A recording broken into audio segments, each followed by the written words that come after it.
Bonjour à tous, c'est Maxime de LTV Investissement. Aujourd'hui, on va s'intéresser à un stock chinois, c'est Alibaba. Donc, ils opèrent dans la vente de produits pour les consommateurs, donc à travers leur plateforme la plus connue, AliExpress. Avant de commencer, disclaimer, je ne suis pas conseiller financier. Cette vidéo n'a pas pour but de vous placer à quelconque produit ou placement financier. Elle a simplement un but analytique. Je vous présente quantitativement et qualitativement une entreprise. Voilà, donc on se retrouve sur le graphique d'Alibaba. Donc, on peut voir qu'ils ont été cotés en première fois.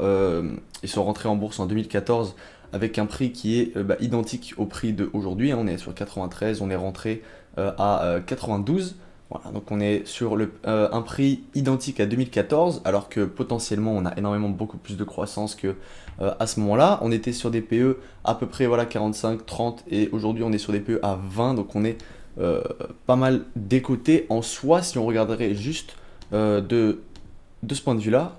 On va regarder hop, les métriques. Donc on a une capitalisation boursière à 243 milliards, ratio prix gain à 20 et un EPS basique par action à 4,64. Donc c'est assez peu hein, pour une capitalisation aussi énorme. Donc on va regarder tout de suite son compte de résultat. Alors qu'est-ce qu'on veut voir? On va voir un revenu total qui augmente. Donc de 2016 à maintenant, on a un revenu total qui a fait limite x5, x6. Donc c'est quand même c'est énorme. Hein. Après la question ça va être est-ce que le revenu net aussi a fait x6? Donc on voit que le revenu net il est à 10 milliards et contre 6, donc on est à peu près même pas un fois 2. On a eu des revenus nets qui sont passés à 22 milliards en 2020 et puis maintenant qui continuent de baisser parce qu'on a des coûts de marchandises qui ont augmenté de manière drastique. Hein. Là, on est sur du 80 milliards. Donc comparé à ici, donc là on est clairement sur un x10 en coût de marchandises vendues alors que le revenu total n'a pas fait x10 lui et une dépense d'exploitation aussi qui a augmenté. Donc ça peut être assez important pour ce genre d'entreprise, ça peut sûrement causer une perte du revenu net. On va le comparer aussi avec les free cash flow, donc on a des free cash flow toujours plus croissants. Hein. En 2022, voilà, on avait des free cash flow à 24 milliards, donc c'est énorme, ça veut dire que l'entreprise en soi, elle a peut-être pas besoin d'investir énormément. Alors qu'est-ce qu'elle fait? Achat, vente de placement, elle achète énormément de placements cette entreprise. Donc je ne sais pas pourquoi en tout cas, bon ça c'est écrit en annuel. Ce qu'on peut voir sinon c'est que là, bon là on a eu une petite vente, mais sinon on a des 10 milliards comme ça, des 12 milliards comme ça. On ne sait pas exactement pourquoi. Ça il faudra du coup le regarder dans les rapports financiers. Ensuite cash lié aux activités de financement en annuel. Qu'est-ce qu'on nous dit? Donc on nous dit que on rachète ses actions. Donc, ok, l'entreprise rachète ses actions, ça veut dire que elle n'a pas forcément de perspective de croissance exceptionnelle, elle ne pense pas faire plus de choses que racheter ses actions et verser peut-être un dividende, donc on voit qu'elle n'en verse pas. Ensuite, qu'est-ce qu'on peut voir sur la dette? On voit qu'actuellement, la dette, elle en émet, elle la retire, etc. Ça n'a pas l'air d'être quelque chose sur lequel elle se préoccupe beaucoup. En dette totale, on est sur du 28 milliards en annuel et on est sur du 22 milliards en trimestriel. Donc ici, on a remboursé la dette. En dette nette, on est à moins 57 milliards. Ça veut dire qu'on doit avoir des liquidités complètement déconnantes. Hein. Voilà, c'est ça, liquidité, on est à 80 milliards. Créances clients, voilà, on les rembourse. Hein. On voyait qu'ici, on avait 9 milliards et puis maintenant, on a zéro. En inventaire total, on était à 4 milliards, maintenant, on a zéro. Alors après, effectivement, comme je vous ai dit, c'est sur TradingView que j'ai ce genre de métrique là, mais sinon, ce serait plus intéressant de regarder le bilan pour voir est-ce que la dette c'est vraiment un problème. Donc, on voit que c'est pas le cas. Hein. On va regarder hop, les statistiques totales d'actions ordinaires en circulation. On voit que effectivement le total d'actions diminue. Donc c'est assez cool. On voit les ratios cours-bénéfices qui ne font que de baisser. Hein. Un ratio flux de trésorerie qui baisse aussi. Donc l'entreprise qui fait peut-être de moins en moins d'argent en soi. On va regarder le bénéfice que s'attendent les analystes. Donc, ils pensent à un business qui devrait continuer de grossir. Ici, voilà, on avait des estimations assez faibles. On les a dépassées pour 2021, on a baissé en 2022. Mais regardez les estimations. Les analystes espèrent un business qui devrait, en 2026 ou plutôt en 2025, nous rapporter 11 dollars par action pour une action à 10 à 100 dollars. Donc ça nous ferait potentiellement un rendement de 10% sur le coût d'acquisition. Donc c'est potentiellement intéressant Alibaba aujourd'hui. Maintenant, il faudrait un petit peu plus se rendre dans le business et regarder. Alors qu'est-ce qu'on nous dit? Dans le quarter, on a eu un revenu de 234 millions qui ont monté de 14% over the year. Income from operation qui ont monté de 70% over the year. Donc c'est pas mal. Hein. On nous dit aussi que à quoi ça. On nous dit aussi, voilà, les ajustés aux EBITDA, on a un gap de 32% over the year. Avec, là, on nous dit 6 milliards 257 millions d'EBITDA. Alors, c'est pas énorme. Hein. Je vais regarder qu'est-ce qu'on avait comme EBITDA là-dessus. Donc, on a des EBITDA, c'est ça, à 7,65. Donc, des EBITDA qui ont augmenté et qui sont à peu près sur des niveaux qu'on a pu connaître en 2021, voire peut-être en 2022. Donc, assez intéressant, c'est-à-dire que l'entreprise maintenant peut-être continue à faire un maximum de cash, hein, donc ça c'est ce qu'on nous dit. Ensuite, là, bon, là on nous donne l'argent qu'on a donné aux shareholders, etc. etc. Ça c'est ce qu'on nous dit. Alors qu'est-ce qu'on veut faire exactement? On a une réorganisation des 6 majeurs groupes, donc Taobao et Tmal Group, qui inclut voilà, Tmal, Xiaonou, 1600.com et autres business. Alibaba International Digital Commerce Group avec Lazada, AliExpress, Trendoils et Alibaba.com. On a les services de livraison. On nous dit aussi que voilà, service de logistique network, donc peut-être qu'ils opèrent aussi dans le business des télécoms là-bas. On a aussi un cloud, donc pas mal, et des médias en plus qui incluent Youku, Damai et Alibaba Pictures. Ok, donc on est sur un très très gros groupe. On est sur vraiment une multinationale qui n'opère pas que dans AliExpress comme on pourrait le penser directement en disant ah bah Alibaba c'est AliExpress. Non, bah voilà, on a Taobao qui est un très très grand business aussi.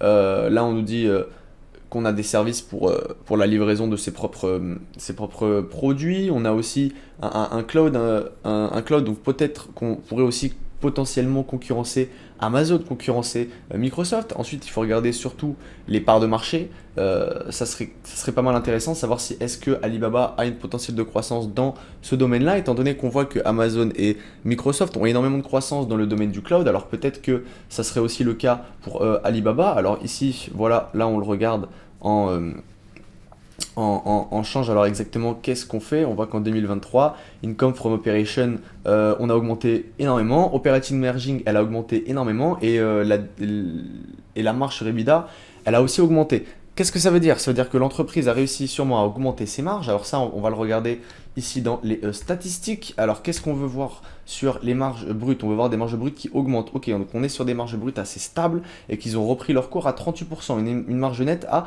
14%. Donc c'est pas mal hein, pour ce genre d'entreprise, pour un gros groupe. 14% de marge nette, sachant qu'elle, elle n'a pas énormément besoin de réinvestir. On voit quand même qu'elle réinvestit la moitié de ce qu'elle va gagner dans l'immobilier. Donc pas dans l'immobilisation, mais surtout dans l'immobilier. Donc j'imagine dans des endroits pour stocker des marchandises, des ports d'envoi, des trains, tout ce genre de trucs-là, il faut le regarder ici. C'est ici qu'on va nous dire qu'est-ce que exactement l'entreprise, elle va faire avec son argent. Donc là, on a tout complètement décentralisé. Donc qu'est-ce qu'on voit? Taobao et Tmal Group, on a une croissance assez faible, hein, donc on est surtout sur des croissances, voilà, 12%, on nous dit sur 2022-2023, donc c'est quand même une très très grosse croissance, mais il faut il faut la remettre en compte par rapport à la taille de son business. Ensuite, on voit Digital Commerce Group, on est sur une augmentation de 41% en revenus, donc c'est assez cool. Ensuite, sur Local Service Group, on est sur 30%, sur voilà, Smart Logistic Network, 34%. Et ensuite, si on regarde Total segment revenus, donc on est sur une augmentation de 14% sur voilà, year of the year, comme on dit, sur le Q2 de 2022, on a une augmentation de 14%, sachant qu'on regarde voilà, tous ces business et la plupart sur le cloud, par contre, vous voyez que c'est sur ça qu'elle se ramasse 4%, sachant que le cloud, ça va être peut-être le point pivot de toutes les entreprises, hein. On a eu des augmentations complètement faramineuses sur Microsoft. Je vous renvoie ma vidéo sur Microsoft si vous ne l'avez pas vue pour voir à quel point certaines s'en sortent très bien dans le cloud. Donc elle, avec seulement une augmentation de 4% year of the year, c'est assez peu, hein. C'est vraiment assez peu. Pour ce genre de business-ci, je vous ai dit qu'on avait des croissances à 10, 15, peut-être 20% même chez Microsoft ou chez Amazon. Donc à regarder de très près. Dans la cost expenditure, j'aimerais bien savoir à quel point ça a augmenté. Donc on nous dit que maintenant, ça fait en 2023, ça représente 61% des revenus, en 2022, ça représentait 63%. Sachant que là, on va regarder voilà, en total cost et expensive, on est passé de 180 milliards de yens à 191 milliards de yens.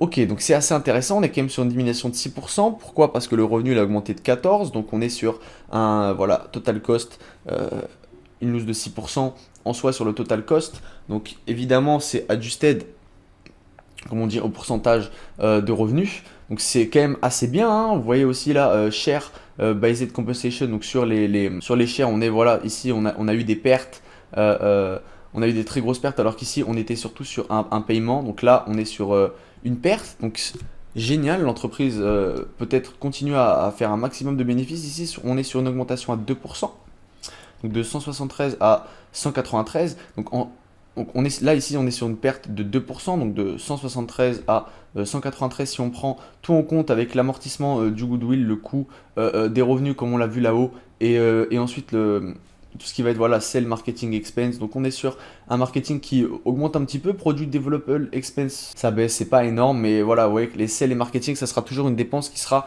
toujours de plus en plus croissante. Le cost au revenu, elle sera toujours de plus en plus croissante. Maintenant, la question, ça va être est-ce que l'entreprise va pouvoir réussir à toujours maintenir des 10 à 15% d'augmentation year of the year sur des quarters. Si elle y arrive, que le coût de son revenu augmente de 6% ou pas, ça ne changera pratiquement rien parce qu'elle va augmenter de manière exponentielle son chiffre d'affaires. Alors évidemment, le cost au revenu 6%, ça sera aussi de manière exponentielle, mais bien moindre.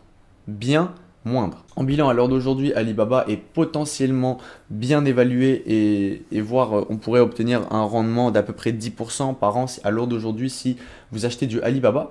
Donc c'est peut-être assez intéressant parce qu'on a vu que c'est une entreprise qui continue de racheter ses actions. La moitié de ce qu'elle va faire va être dans l'investissement des actions. Alors si on continue d'augmenter le revenu et qu'on voit qu'on a un EPS par action qui d'ici 4 ans serait censé prendre à peu près allez, 40-50%. Donc je vous ai dit, c'est ça, c'est du 10% par an. Donc ça peut être assez intéressant à l'heure d'aujourd'hui de se pencher sur Alibaba.